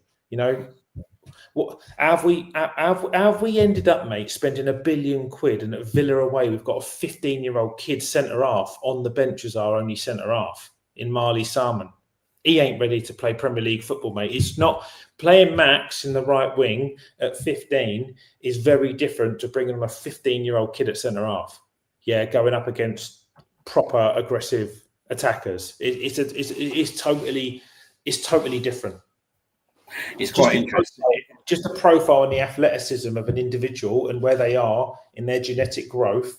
Yeah, there are very few centre-halves who come through at 18 years old. And I can only think of a couple. Yeah, like Tony Adams. The greats are the only ones that have done it. Tony Adams, Rio Ferdinand, John Terry. Yeah, who can stand out and go and put themselves in that situation. And they play normally next to an extremely accomplished centre-half, like when they've come into that situation where... What are you going to do? You're going to stick Marley in centre-half with Hincapi, who can't talk English, and say, do us a job, kiddo. You're going to send him out to the Wolves, mate. So... Yeah, this is an interesting thing for Saturday, isn't it? Hopefully Saliba's back now. In my opinion, Saturday, don't know what you think about it, and I've said this on last week's show, I'd actually play Timber left back and Ben White right back on Saturday if Saliba and Hincapi are fit. I just think that actually I'm still confused, right? How we've never seen that ever again. Like, I get that totally. Timber went to right back when Ben was injured and done such a good job, but I look at Saturday and I think actually Ben don't deserve to be dropped whatsoever. So if Saliba comes back and actually we haven't got a left back, I would actually revert Timber back to left back on Saturday, and obviously keep Skelly on the bench. That's my personal. Yeah, I wouldn't do that. I'd play Miles because Saturday is an opportunity at home in front of an evening crowd to go and put 6 on Wolves and properly annihilate them. They are at the moment the worst team in the league, with all due respect. Yeah, and we're playing them at home, and we need a statement win. And Miles can just fold into midfield and help. And because I want to play Eze and Odegaard in the 2-8s, yeah. So Miles can fold into midfield and double up in the 6 with either Zubimendi and Rice, yeah. And then you've got Hincapi, and if Timber's fit, so you leaving Ben on the bench or Timber? No, I'd play Ben because he's better going forward, yeah. And let Timber come on and actually bed himself back in if he's coming back from a niggle. Yeah, let him come on for Ben for 30 minutes. Yeah, if Saliba's fit, he can play, and he'll play with Hincapi as the 2 centre-halves. And they should have more than enough, yeah, to be able to deal with any maybe counter or threat that Wolves have. And then we should load on them and go and put them to the slaughter from the off as well. Because if you go 2 or 3-0 up after 30, 35 minutes, the game's done. Yeah, so... it doesn't matter if they get a breakaway goal or whatever. You just regroup and go again and go. Saturday is a perfect opportunity for us to go and score 5 or 6 goals in a game. And if we go and win that game 1 or 2-0, you know exactly where we're at, and we're and we're not there, as in regards to genuinely taking this title by the neck. Because I don't know how United away from home can go and so easily score 4 against this lot and should have scored more. And then we let them come to us and we just want to roll over in first gear and beat them 1 or 2-0. I think the piece for me, mate, is that actually, do you know what I mean? We talk about the Everton game next week being an 8 o'clock kickoff as well, yeah? So we've got 2 8 o'clock kickoffs, and actually we talk about the atmosphere as well. Now, this should be the exact same for us, do you know what I mean? That actually, because it's an 8 o'clock game, we're all in the pubs beforehand, getting on the old drink here, right? Getting on the old piss up, do you know what I mean? Like, that is... Do you know what I mean? Like, that's what I want for that atmosphere. Like, we talk about it being at Everton, we talk about it being at Sunderland. Do you know what I mean? That's the way we need to be on Saturday night. Do you know what I mean? We need to pay our part as well. What I don't want, and look, we've seen it a lot of times before, that we're playing the bottom team and people think, oh, do you know what? I can't really be bothered. Do you know what I mean? And just sit there. And as that, we need to make sure that that atmosphere is electric in there Saturday night. Let the players feed off that. Do you know what I mean? And I hate the thought of thinking like, yeah, we'll go to Sunderland, you know what you're going to get. We'll go to Everton, you know what you get. We need to make sure that we deliver that same kind of atmosphere that we did, like against Tottenham, mate. That atmosphere was fantastic, do you know what I mean? But obviously, it was 4-1 up, it was going to be. But we need to deliver that kind of atmosphere. It's a fucking night game. It's a Saturday night. It's 8 p.m, do you know what I mean? Like, play your part as well. 100%. Like, you know, they've set a tone now in the Bayern and Spurs games at home where they've done a phenomenal amount of work in regards to creating an atmosphere, whether it be with the brilliant pyrotechnics or the tifosos or whatever they do within Red Action to go and get the fans right up for it. But every single home game has to feel like that atmosphere and the theatre now, so that we can win every single home game. Because if we win every single home game, we've got a phenomenal chance of winning this league. And then because you can carry that momentum into your away ties, and the 3,500, 4,000 away fans that go away from the Arsenal are just monumental, mate. I've sat amongst them, I've sat with them, so like they're brilliant. And they were really good from the off, to be fair, against Villa, but they get flattened out by the performances, Smugs.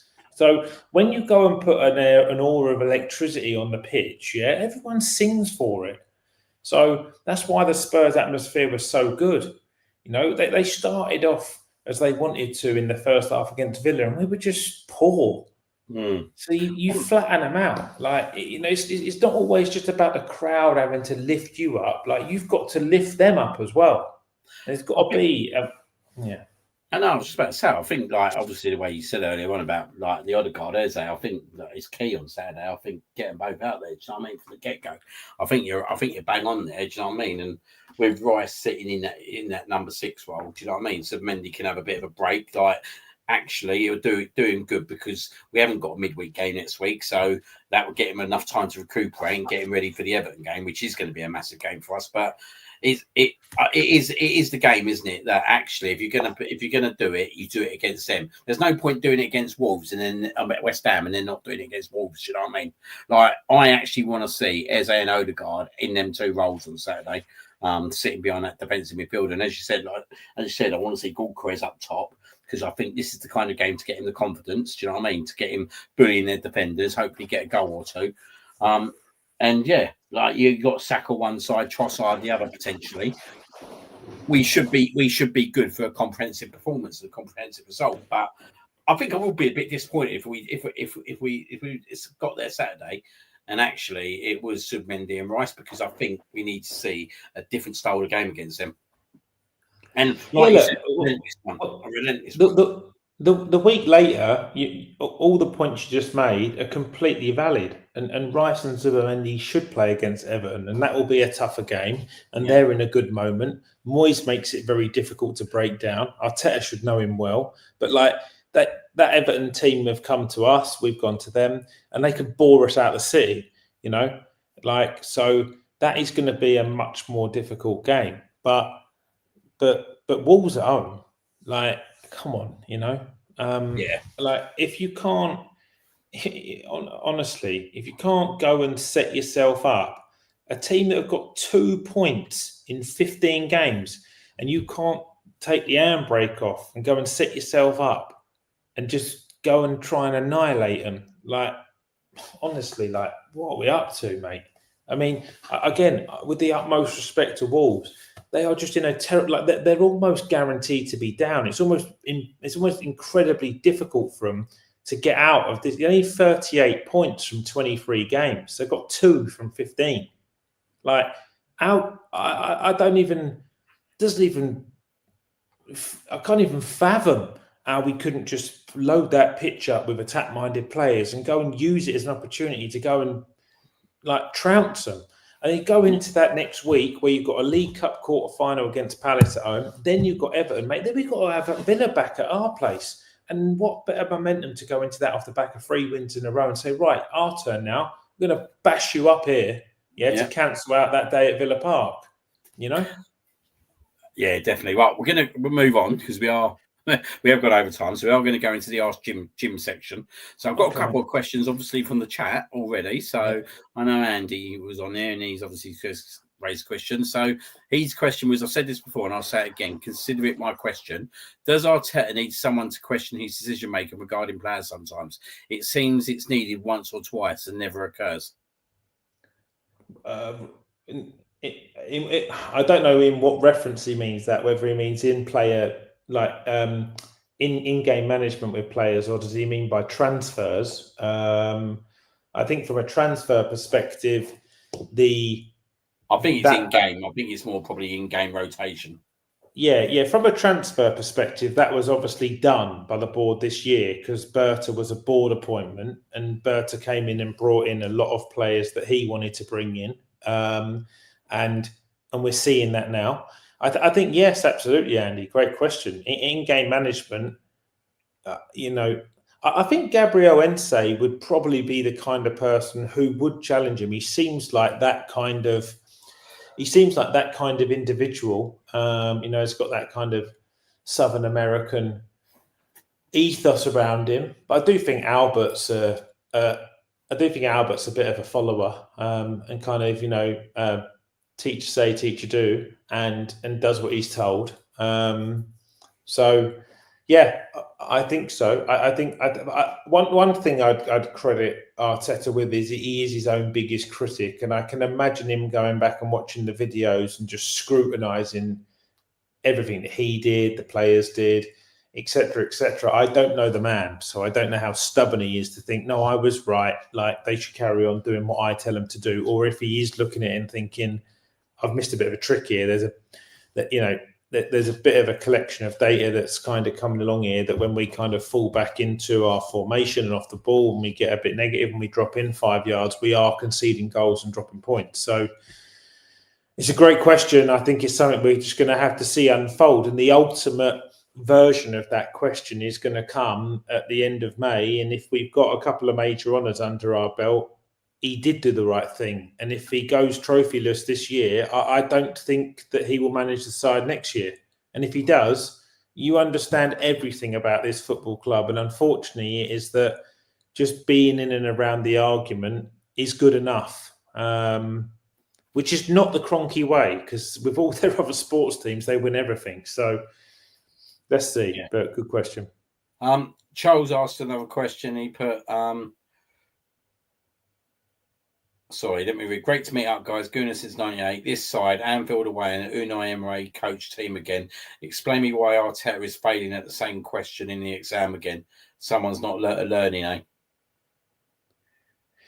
Yeah, look, I agree, Charles. To a certain extent, Emery has got Arteta's record against Emery, which will annoy him, has been appalling. I think, I think he's only beaten him 1 in 10 games or something. And he's only drawn a small collective, and we've lost quite a lot of them. So, this Arsenal squad has evolved massively since Unai left it, and only Saliba is remaining from Unai's players. So we won't know this Arsenal team that well. But obviously, one thing that was really noticeable on the game against Emery is that he is able to coach his players with a heavy workload, and they still look like they're full of running at the end of the game. And we looked absolutely dead on our feet across the pitch, come Saturday morning, sorry. And and that was the most notable thing. They just had another gear, had another gear, had another gear. And the Anfield away one, we've been over this so many times. We went there in a really good moment. You look at all the points they've dropped this season. We probably give them too much respect. It was early on in the season. A moment of magic from Zlosly. I don't know. I see Paul Scholes' remarks, which are kind of quite pertinent in regards to your question this week, saying, they've played City at home, given too much respect, didn't win. They've gone Anfield away, they didn't go and put a marker down. They've gone Villa away, didn't go put a marker down. They played against Chelsea for 60 minutes, had an opportunity to beat them. They didn't take it. Teams that win Premier League titles get it done in big games as well as continue to accumulate points. And historically, the funny thing is with the media, how the narrative changes so rapidly, is that Arteta's record against what was deemed, in abbreviated commas, the Big Six has been brilliant. But this year, it hasn't, so far. And everyone keeps saying the games we've played, the places we're 15 games through the season. So it's, by law of averages, everyone's had a pretty good chance of playing everyone so far anyway, Smugs. Do you know what I mean? So it's not like we're the only team that have had tough games. Like, a lot of people have had tough games. And I think actually this weekend is really integral for us to try and hopefully get a handle on the league again, because we play Wolves at home, which we should win, and City have got to go Palace away. And after that, City have got 3 quite nice fixtures, and we've got Everton, Bournemouth, Villa. So, we could get to Christmas here when everyone was saying, it'd be lovely if we're 10 points clear. We could be 3 points behind. So we've really got to get our heels in now and find a way of getting it done. And, time stops for no man. So we will soon see. Cool. The next question from Austin. After the performance against Villa, what would you say we missed most at the game, and whereabouts could we improve? Obviously, now we do have injuries setting us back. Yeah, abundantly clear for me was we should have started with Gyökeres in the 9, and we should have let him off the leash and just say run yourself into the ground for 60 minutes. Crowd and shroud the 2 centre halves. Don't let them breathe, just exactly the way you did against Burnley. Yeah, and give Martinelli, I think it was, and Saka the opportunities to get one-on-one with their centre with their fullbacks. And Marino did nothing in the first half, unfortunately, and it cost us because they ended up nicking a goal and we were chasing the game, and we'd already had 45 minutes in our legs. And one thing that I think he doesn't do is he goes hard when we go down in games and we find another gear, but he doesn't go from the start, go hard in games, because I think he's fearing going 1-0 down. And in recent weeks, we've actually gone 1-0 down and he's had to turn a screw. And maybe that is actually the reason why we're fatiguing harder, because we've got to lift the level so hard chasing the game. Well, actually, if you go 1 or 2-0 up in games, it's way easier to manage and actually keep your recovery rates in a much better window because you're controlling the game. So he should have controlled the game better from the start and not paid him so much respect, which has been a consistent problem. And he shouldn't have started Marino in the 9. So yeah, that's my thoughts. John Cross, why do the main media and other fans of clubs hate the Arsenal so much when we are in a position at the top of the table and lost 1 game in 18? Do some of our flip-flop fans going to meltdown? We are the best team at the land at the moment. Just don't understand it. Why it is crazy. A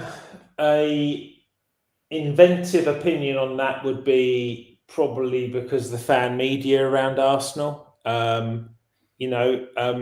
Everybody, Robbie from AFTV is like a pantomime villain, isn't he? Everybody loves to hate all of that because we have such a big following in fan opinions and the biasness around the fan base. The fans that have supported Arteta are in full flow in full Arteta FC because he's now 6 years into a project and everyone's saying he's a top 5 manager on the planet, he's this, he's that, and we haven't won any major honours. So I think everybody is doubling down.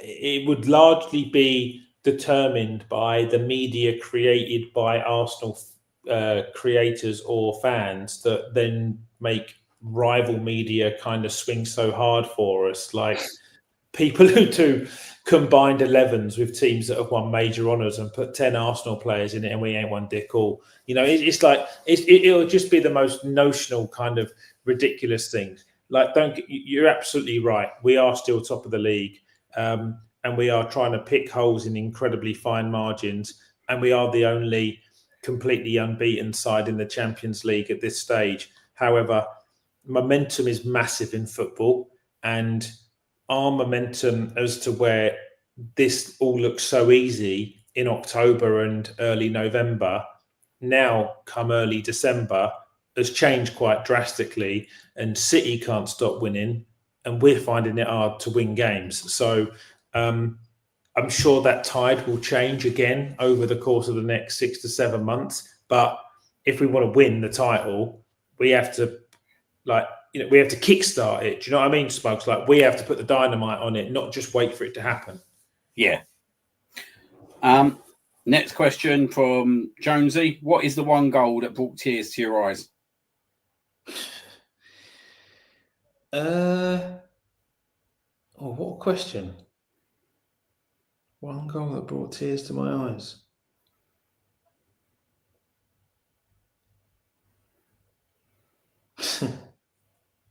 I won't say that. Could be good and bad. I'm intrigued now. Yeah.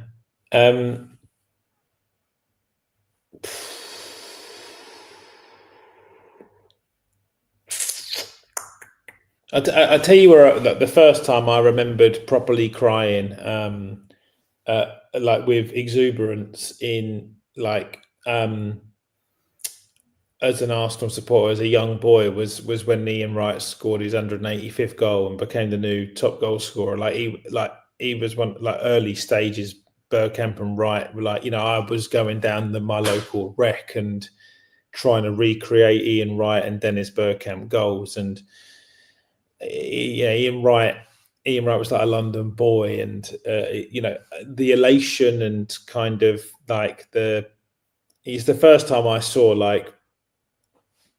real elite activity live in front of myself when he became Arsenal's top goal scorer. And I think I just burst out in tears then. So it was kind of my first real memory of seeing it.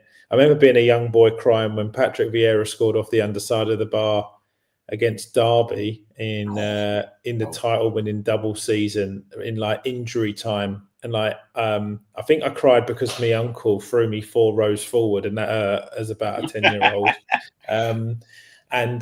But also just I was lateral in Highbury and just watched the ball leave his Nike Tiempo and just hit the underside of the bar, and it was a joke. And we drew that game. Sturridge scored a couple. 2-2. Derby that day. Yeah, 2-2. Mate, and then and obviously tears of sorrow. I guess the most tearful I've been at a game of football was at Parc de Paris when we lost the Champions League final. That was the most pain I've ever felt in a football game. Yeah, horrible day. That was a horrible day. Next question from Jeff Daines. Do you think Odegaard slows down our game too much?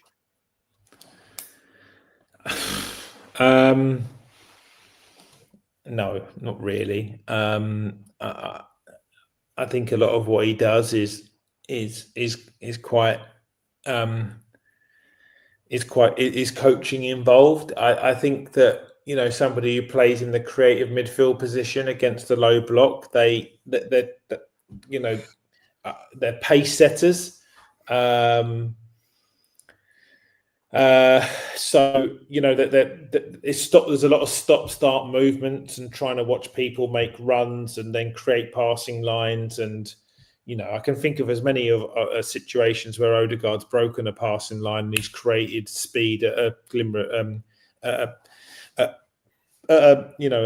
split second, as much as where he's kind of dribbling the ball with close control and he's kind of trying to see if there's a pass on. So no, I don't think so. I think the the thing that really slows our game down is when we recycle the ball to the two centre halves so regularly, and when we could counter or try and play a slightly more one-dimensional and quicker through the lines.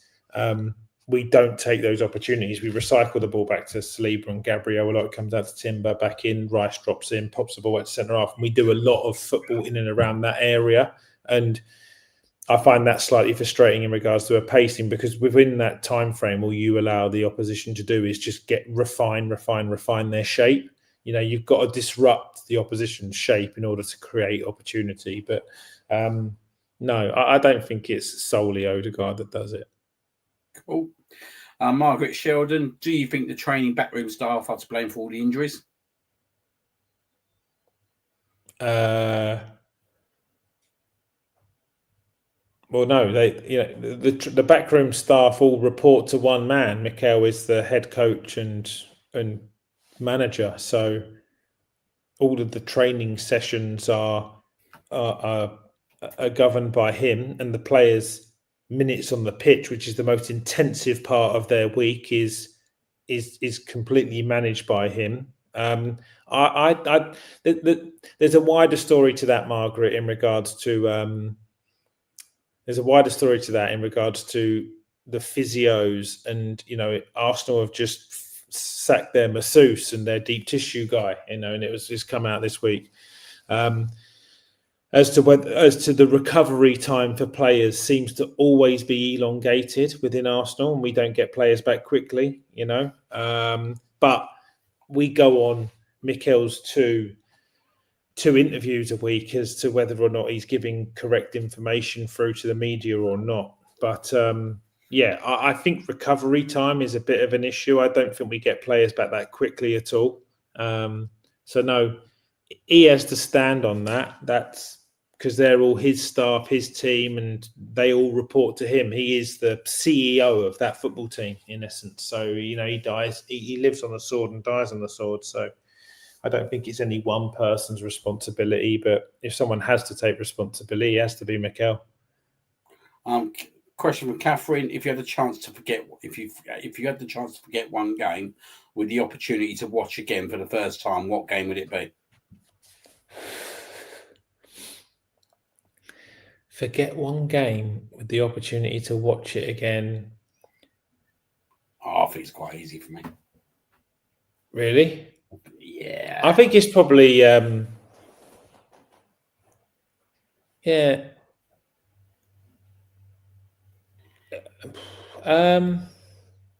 think it would probably be when we won the title at Old Trafford. I'd love to just watch that live again, because of my age and kind of how nervous I was in the build up to watching that, and that title win was pretty big. They'd just not long won the treble, so that they were the best team in the world at the time, Man United.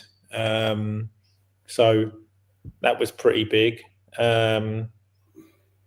If not for sentimental value, Arsenal's last game.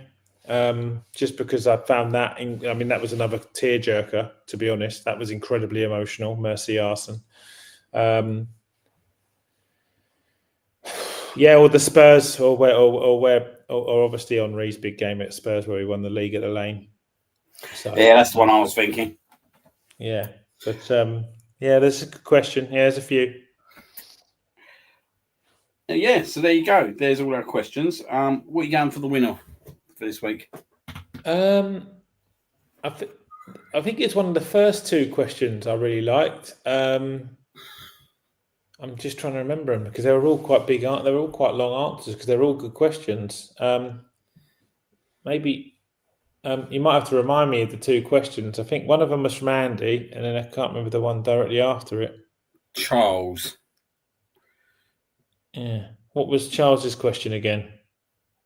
No, that was just that was about an Unai Emery coach team, and obviously Andy. Oh right, yeah. What was Andy's question? I think it was Andy. I really liked his question. Yeah, his question was about decision making regarding players sometime. Yeah. I mean, we highlighted how important it is today, and it's been a constant thing. So yeah, Andy would be our winner this week. Congratulations, Andy. You will go into the draw for the obviously the prize that will be obviously getting decided in January in terms of obviously a ticket to the Emirates with Smuggsy Jim. So yeah, congratulations, mate. We are near the end of the show, and it's good that Andy was on the show as well to obviously get that news. So yeah, amazing. He's obviously said thank you as well. So obviously pleasure, Andrew. Just one last bit of news I've just seen obviously come through. Gabriel Jesus has been added into the Champions League squad. Apparently Max Downham's injured, so Jesus will be travelling out tomorrow for the Brugge game. Oh right. So because he wasn't named. So have they omitted Dowman from the squad then? Because they get an opportunity, don't they, after all the group games, to resubmit a squad. So have they used the new special permissions rule to take Dowman out of the squad for the next 3 games? Arsenal actually put a tweet out going, "Welcome back, Gabby. Gabriel Jesus is now registered to take part in the UEFA Champions League action. So he will be in the squad for tomorrow night. So that will be interesting. I think we'll see him at some point tomorrow night." Yeah, Max Dowman suffers injury and will be out for weeks, says Arteta. It's part of the journey. At some point when you play in this level and in the position that he plays and the manner he plays, it was going to happen. It could have been worse. All right, there you go. Yeah, so... blow for obviously Max Dowman, but obviously... I guess good news for also Gabriel Jesus. Actually, to be honest, it'd be nice to see him come in that game tomorrow at some point. See, obviously, how he's doing. He scored obviously in both his friendly games, didn't he? Against Watford and Manchester United. So obviously, it's a totally different level of football whatsoever. But yeah, it'll be good to see him potentially get some minutes tomorrow. Yeah, I think so. I'd like to see really Victor start the game. And and try and get a goal, because I think it'd be really good for him to, as we say, get the mask on, and then get some minutes into Ez's legs. Absolutely. So yeah, looking forward to tomorrow night. Obviously, Arsenal are playing at 8:00 against Club Brugge, so that is away from home. Hopefully, we can get another 3 points on the board. You'd like to think as well, if we can get 3 points on the board tomorrow night, there's a pretty good chance that we could potentially at that point get that first place pretty much kind of confirmed, couldn't we?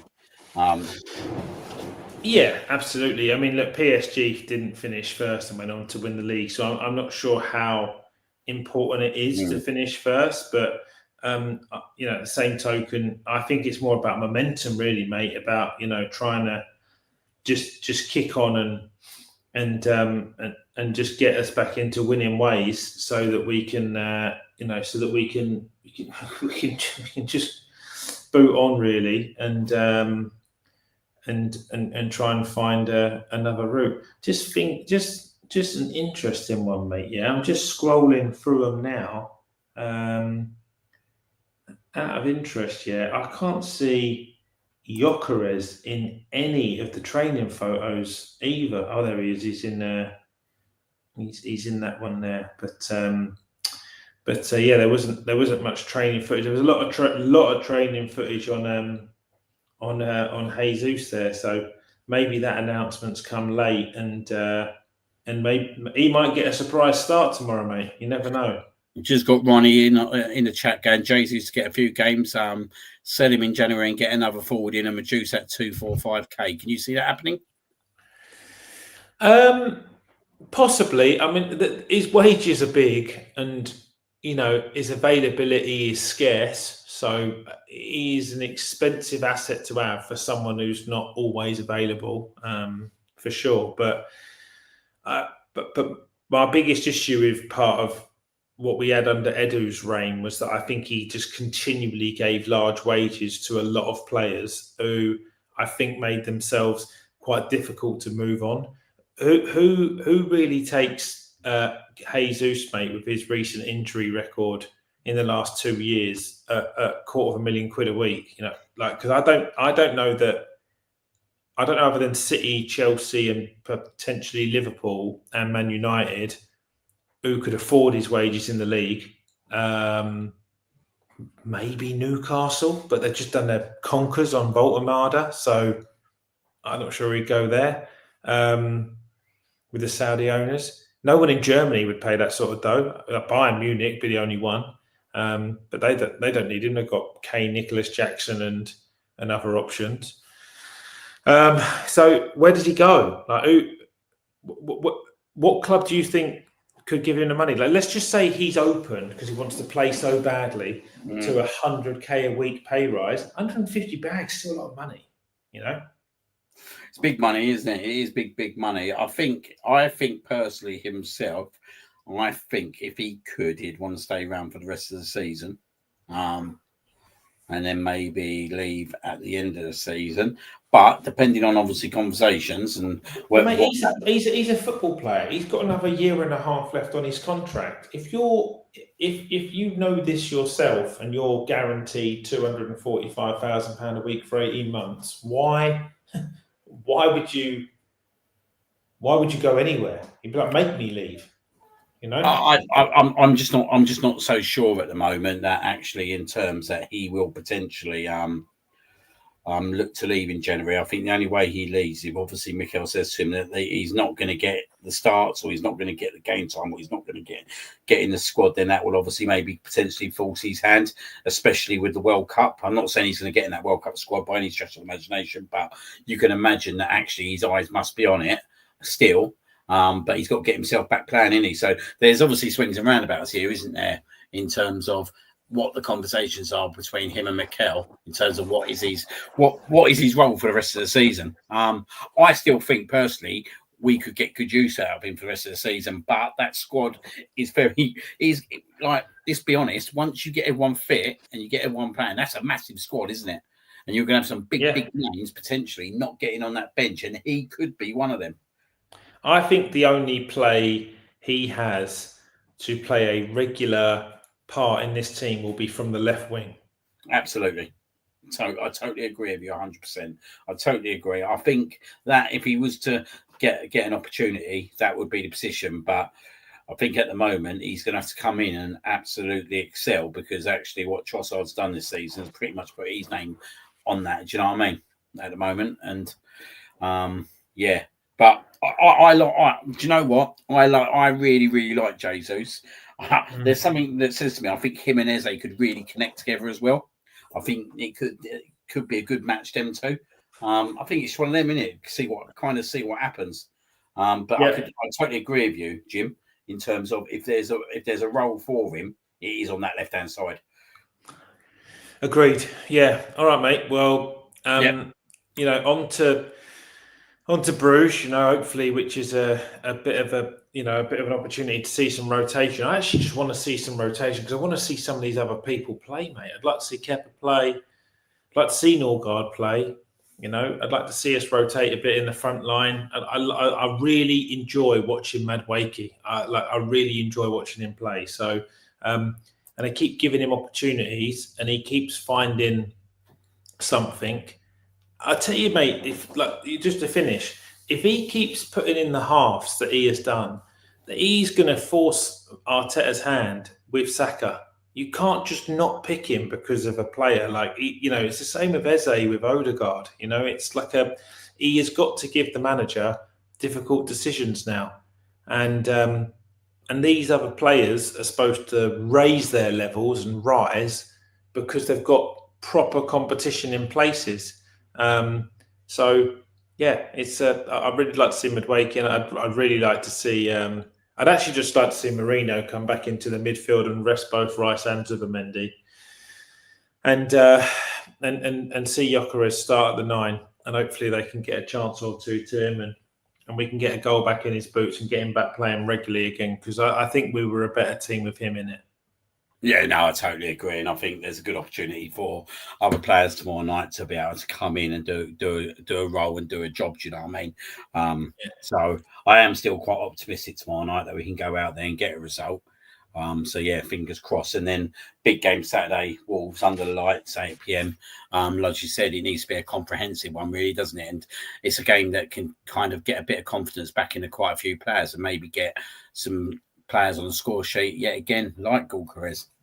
Yeah, absolutely. Yeah, momentum's massive now. Games It come is thick definitely and key. fast. I know we've got a midweek rest next week, which is really useful. But then after that, from the 20th to the 2nd of Jan, like I think we play 4 or 5 times. So yeah, really important to get 2 wins now, get our rest in, and go again.